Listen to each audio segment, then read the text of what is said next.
Rodolfo Carranza, muchas gracias por estar con nosotros. ¿Cómo es la actividad en la municipalidad en plena pandemia? Buenas noches, Pedro, muchas gracias por la invitación. La actividad es muy intensa, muy vertiginosa, es de lunes a lunes, las 24 horas del día, distintas áreas operativas en todo momento del día, sin importar si hay asueto, feriado, fin de semana, la municipalidad está presente con distintas tareas. Esto lo pueden ver, no es algo que no se pueda tocar y ver porque los vecinos están observándolo, con una enorme dificultad que es, a pesar de que tenemos que trabajar aún más denodadamente que hace unos meses, se vio resentido la disponibilidad de recursos humanos porque hay muchas personas que tuvieron que permanecer en cuarentena obligatoria por ser grupos de riesgo con comorbilidades, ¿no? Sí, además se junta la pandemia, el dengue que nos está dando respiro.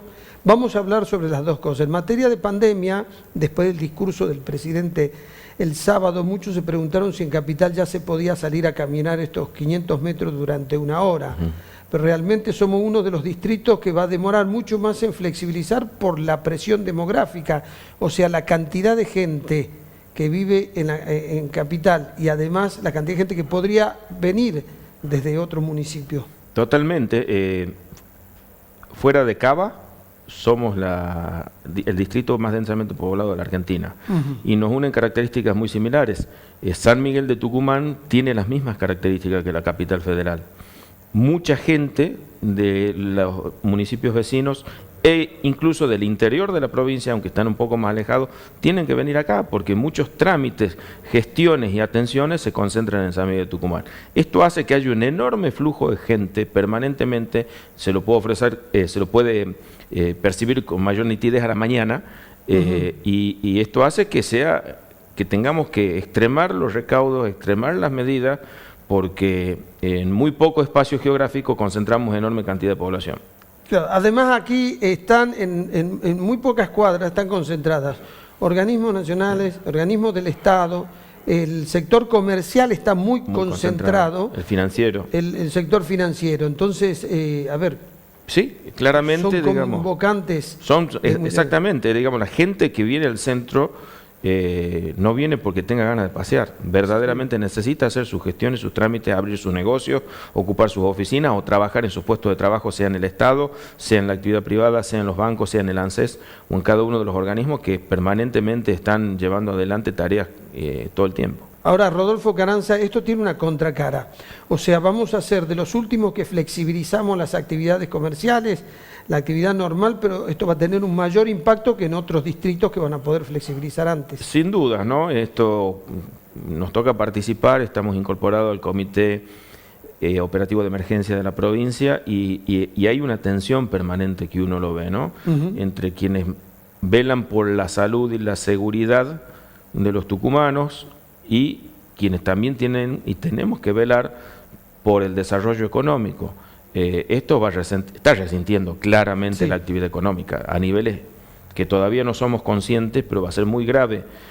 Las caídas de recaudación nacional, provincial y la municipal son permanentes desde el mes de marzo a la fecha y pareciera no detenerse en ningún momento.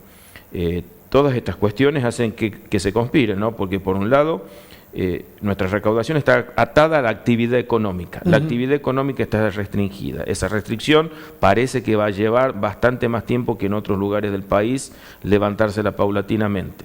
Entonces, la actividad económica no tributa, la municipalidad, la provincia o la nación no recauda, pero a su vez el ciudadano exige cada vez más Estado en una situación. Entonces es muy complicado y todo esto que se dice, digamos, que es armonizar la actividad de prevención sanitaria con la actividad comercial económica, es muy fácil decirlo, pero es tremendamente difícil llevarlo a la práctica de manera sana, ordenada y positiva.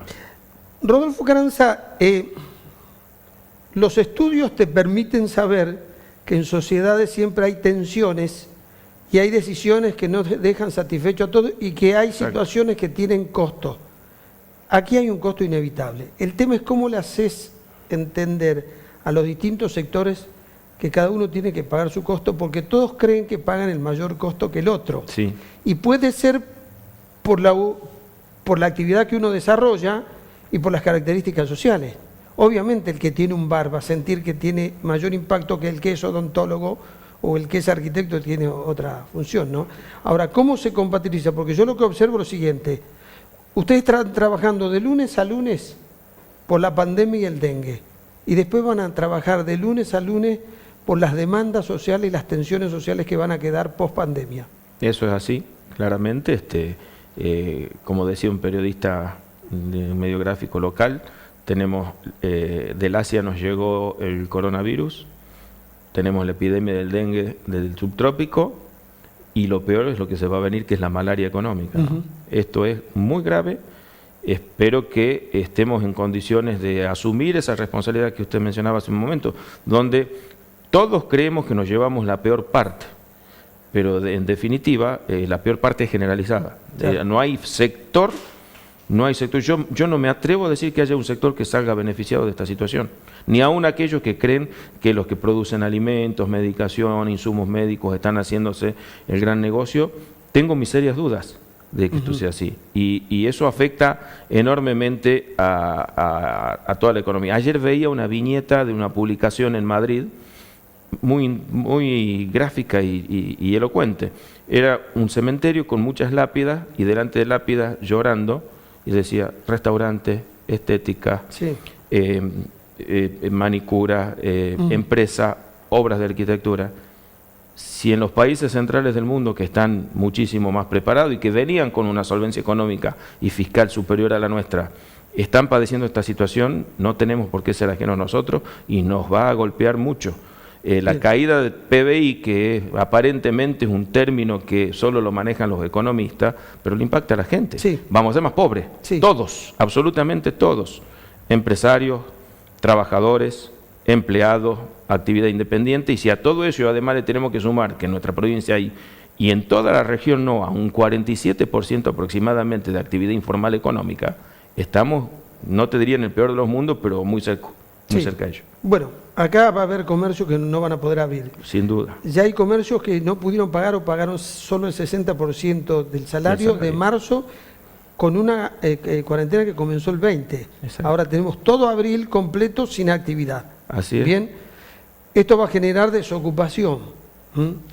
Y el municipio, dentro de lo que puede hacer, ese tal vez el que tiene menos herramientas, porque pesan más los impuestos provinciales y nacionales, pero sin embargo van a ser los mayores receptores de las quejas de la gente. Y bueno, el municipio es una especie de front desk del ciudadano, ¿no? El primer contacto con el Estado, por lo general, es a través de un servicio municipal.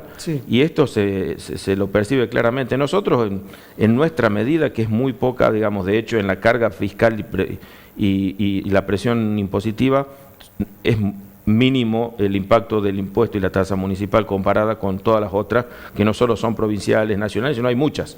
Y según las actividades puede haber diversas. ¿Qué estamos tratando de hacer, por ejemplo? Hoy hay escasez de insumos médicos, de algunos tipos de insumos de protección, de bioseguridad, por ejemplo, camisolines, batas y demás. La Feria de Artesanos, importante, que ha logrado desarrollar San Miguel de Tucumán y que se ha consolidado como un clásico, hoy esa gente está sin trabajo, sin ingreso, vivía de eso. Se la capacitó desde la Dirección de Salud, se le dio los parámetros del ANMAC, y son ellos los que están confeccionando todos los elementos de bioseguridad en cuanto a indumentaria de nuestros empleados de la Dirección de Salud. Y le compramos a ellos. Claro. Que además son bastante más baratos que las marcas líderes, ¿no? Creo que con este nivel de ingenio nos vamos a tener que manejar todo, porque va a ser muy difícil volver a vivir en algo que no va a ser como era antes. No. Ahora, si el impacto va a ser tan grande, si las caídas de las recaudaciones impositivas nacionales, provinciales, municipales va a ser tan grande, ¿por qué no pensar en emitir cuasimonedas por lo menos por una etapa hasta que la economía pueda volver a arrancar? Estoy hablando de 8 o 9 meses. Por un lado, el municipio, al menos en nuestra tradición, nunca emitió cuasimonedas. En Italia los municipios están emitiendo monedas, ¿no? Pero en la Argentina hubo municipios que lo hicieron, ¿no? Y municipios no tan grandes. Santiago del Estero, la ciudad de Fría, lo hizo hace unos años, por ejemplo, que un municipio de 40.000 habitantes. Yo creo de que en eso el presidente ha sido muy enfático, y sería un acto de irresponsabilidad nuestra. Por eso creo que el gobernador Mansur ha sido muy responsable. El presidente está en medio de una negociación crítica y determinante con el Fondo Monetario Internacional y los acreedores externos de nuestro país. Generar una situación como esa provocaría una inestabilidad y un grado de ruido muy importante, ¿no? Tenemos que ser cuidadosos, y si bien es cierto, en situaciones normales hay solo dos formas de financiar la actividad pública: la recaudación y el acceso al crédito. Acceso al crédito no tenemos, pero tampoco podemos sobreemitir, y la cuasimoneda en alguna medida sería también acompañar a una sobreemisión. Bueno, hay economistas, entre ellos Domingo Cavallo, que es palabra no grata para muchos, pero no se le puede quitar conocimientos, dijo que semejante emisión monetaria nos podría llevar a una hiperinflación, porque tenemos mucho dinero que estamos poniendo en el bolsillo de la gente y la producción está parada. Unos dicen, mucho de ese dinero lo están absorbiendo los bancos, entonces están esterilizando un poco el crecimiento de la base monetaria. No sé bien cuál es la realidad, pero sí sé que es un problema la emisión monetaria. Sin duda alguna la base monetaria ha crecido, no hay ninguna duda. 40% desde enero hasta ahora, según los estudios. Pero tenemos que llegar vivos. Podremos llegar más pobres, pero hay que llegar vivos al fin de esta historia. Está bien. Y en eso comparto totalmente la decisión política del presidente. O sea, vos sentís que no es una buena solución, pero es el mal menor. Totalmente, no hay otra. No tenemos acceso al crédito. Yo hablaba de las cuasimonedas porque tienen menor impacto, menor costo para el Estado. Pero yo creo que sería un elemento tremendamente perturbador en medio de una negociación, porque ¿qué te pide el acreedor y qué te pide entonces, para entender tu criterio, te piden reducir el déficit. El déficit, está bien. Entonces vos lo que decís es, no es mala idea, no es tal vez el momento para pensarlo, porque estamos en proceso de negociación. Claro, por supuesto, sabemos que no es la solución ideal y que dista de serlo, pero también sabemos que es la única que tenemos a nuestro alcance en este momento. Bien, el dengue nos está golpeando, el sector, si mal no entiendo, del suroeste de la capital es un foco complicado, ¿no? En esto es muy bueno aclarar lo siguiente, para que el tucumano sea consciente. Tucumán no es la única provincia con problemas de una epidemia de dengue. De hecho, Córdoba, capital federal, provincia de Buenos Aires, tiene niveles altísimos de contagio, mayores que los nuestros. Sin embargo, nosotros estamos en serios problemas. Hay dos focos que lo hemos atacado conjuntamente. Desde hace 20 días venimos con tareas conjuntas con el CIPROSA y la Dirección de Obras Públicas de la provincia, con todas las demás reparticiones del municipio, que están ubicados en la zona sur de la ciudad, de San Miguel Tucumán, y en la zona de San José, en Yerbabuena. Ahí se están concentrando la mayoría de los esfuerzos porque son los focos más graves. No obstante, todos conocemos a algún vecino cercano nuestro, sea del barrio que sea, que tiene un familiar o alguien con dengue. Pero esto, hoy se están llevando adelante, se llevó esta mañana adelante en el Rosita Ávila, en el teatro, una acción conjunta con la Fundación Lillo, el CONICET, el CIPROSA, vectores de la unidad del Ministerio de Salud de la Nación y la Municipalidad con sus áreas de Secretaría de Servicios Públicos, Espacios Verdes, Higiene Urbana, para coordinar lo que se va a hacer en el invierno. Ahora vamos a tener una baja, muy probablemente, de contagios o de infección, más que de contagio, de infección, perdón, por el dengue, por el frío. Cuando llegue el frío esto se va a reducir, pero si no hacemos lo que hay que hacer en estos meses de frío, a finales de septiembre, octubre, noviembre, vamos a estar en problemas similares o peores que ahora.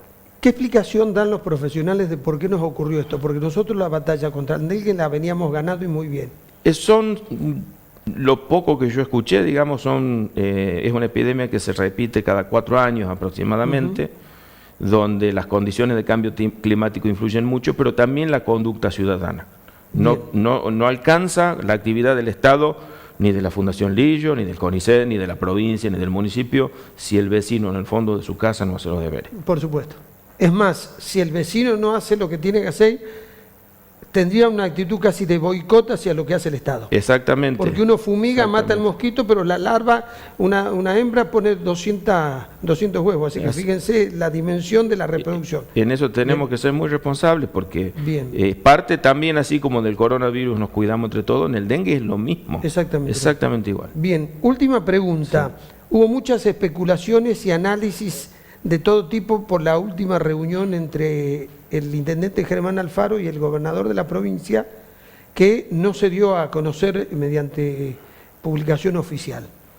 No, yo creo que en eso soy, y nos conocemos hace varios años, Pedro, un convencido que la política es diálogo. Lo inusual fue que hacía mucho que no dialogaban y en poco tiempo se dieron un par de diálogos entre el gobernador e intendente. Yo pude participar del primero, estuve en él, fue un diálogo bastante franco, muy razonable, y en este segundo, ya luego de haber pasado, digamos, a primera instancia, se manifestaron acciones, digamos, que van a tener que pensarse conjuntamente por lo que acabamos de hablar.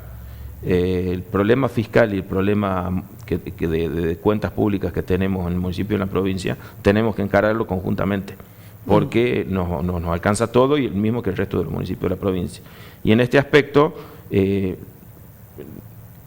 con la incorporación del municipio al comité de emergencia, estamos articulando muchas otras áreas que nos permitió este diálogo político entre el gobernador y el intendente articular con mayor eficacia. De hecho, la semana que viene seguramente se va a estar habilitándose, porque no es inaugurándose, el complejo Ledesma como uno de los centros de internación dentro de lo que es el COVID-19, y algo que nos había pedido el gobernador en la primera reunión y que estamos concluyendo las tareas para tener un centro con todas las condiciones sanitarias impecables. O sea que la explicación es muy simple. La pandemia logró lo que no logró la política. Totalmente, de esto que el diálogo sea maduro, responsable por los niveles de responsabilidad que tienen un gobernador y el intendente del principal municipio. Sin duda, y yo en eso, no importa cuál ha sido el detonante, pero mientras se recupere el diálogo, creo que estamos en condiciones de madurar como sociedad, como políticos y avanzar para la gente. Sí, a nosotros, como nuestra realidad a veces es tan diferente a otros países, nos sorprende más el diálogo que la falta de diálogo. Antes era normal que no se hablen. Hubo una vuelta a una misa en la catedral donde estaba el gobernador en una silla de por medio vacía y estaba el intendente y su esposa, y bueno, esa foto a mí me generó mucho dolor democrático, mucho dolor del sentimiento democrático. Pero en esto creo que yo del mismo modo quiero destacar, por ejemplo, el acompañamiento del Consejo Deliberante, que donde somos minoría desde el municipio y los concejales, todos de las otras dos bancadas, con enorme responsabilidad, nos brindan las herramientas para llevar adelante estas medidas. Del mismo modo que hay que destacar la actitud de la oposición, lo de Rodríguez Larreta con el presidente, es un ejemplo claro de que en estas situaciones tenemos que priorizar la gente y tenemos que hablar, y si no salimos juntos, nos morimos juntos. Bien. Rodolfo Ocaranza, como siempre, muchas gracias. Gracias, muy generoso Pedro. Con tu tiempo. Bueno, gracias. Quienes quieran volver a ver esta entrevista, www.departidatv.com. Ya volvemos.